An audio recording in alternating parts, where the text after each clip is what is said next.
Hey, what's up, guys? It's James Maloney coming from my bedroom here for my film project video for Film 131. The film I've chosen to analyze and discuss the elements of film of is Home Alone. Chose this film because it's funny.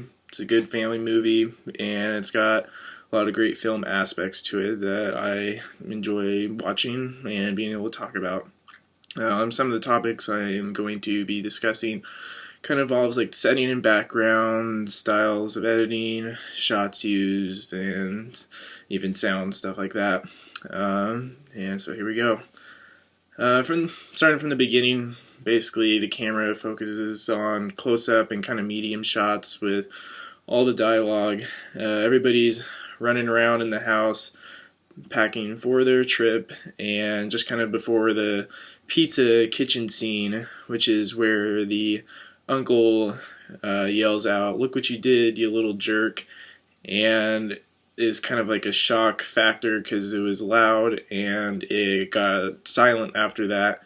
And then you just see the camera tracking across all of their faces, showing the emotion and I think feeling of the family, kind of like they're despised at the moment towards Kevin just because of the immaturity and commotion he had caused in the kitchen just over pizza.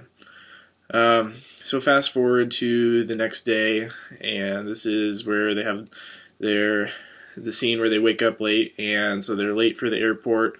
Um, the one thing I liked about the sound, like music that they used, was really fast-paced music when running through the airport because it shows that they're in a hurry, they're kind of frantic and running for their flight so they don't miss it.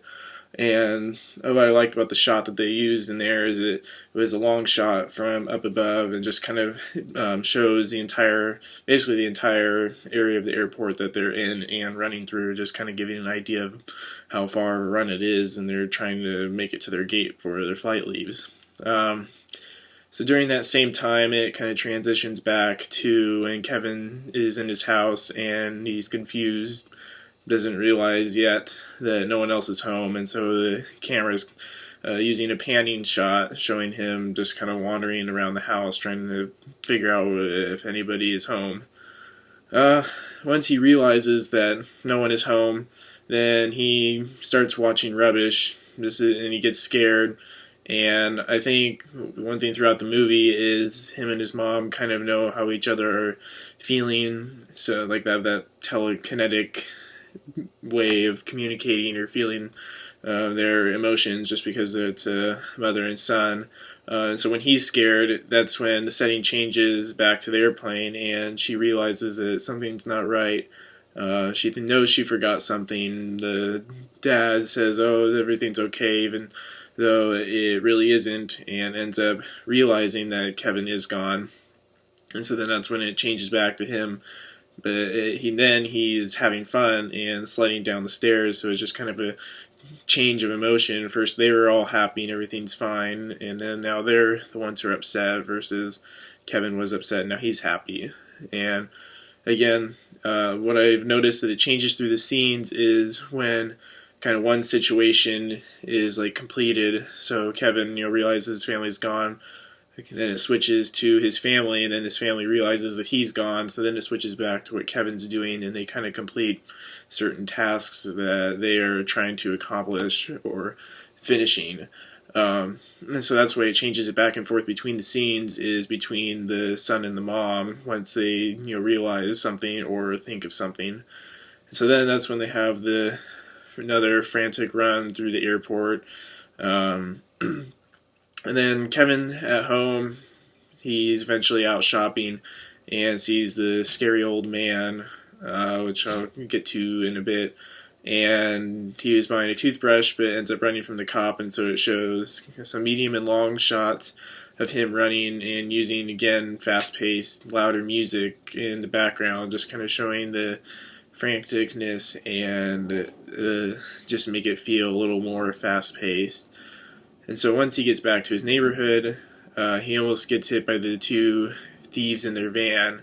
And so this is another kind of point where it gets a little sped up, and they eventually start following him, music getting louder and faster again. This part I like, where he was hiding in the manger scene. It was just kind of, it slowed way down and just showed a tracking shot of him hiding in the manger, and the thieves had drove by but couldn't see him, and so they eventually returned to his house and realized there was people, quote unquote people, there with the fake party.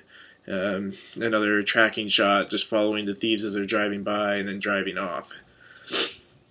And then, so we just kind of get towards the end of the movie when he's at the church, Kevin, and showing the high angles and lower angles of him entering it. Just kind of gives a perspective of the church and the setting where he's at, and using tracking shots to show that.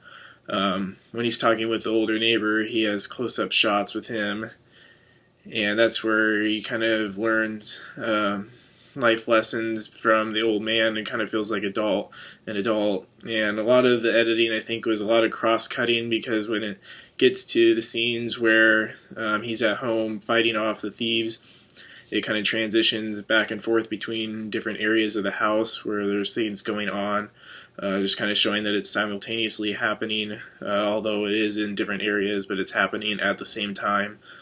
And then eventually, towards the end, just the emotion and showing that everything works out in the end, because Kevin's mom went the crazy way home and his family flew home, but they ended up there at the same time, and after Kevin shooing off the thieves. And so with the sound and the shots used, and even the styles of editing, I think that's what really made Home Alone a standout movie.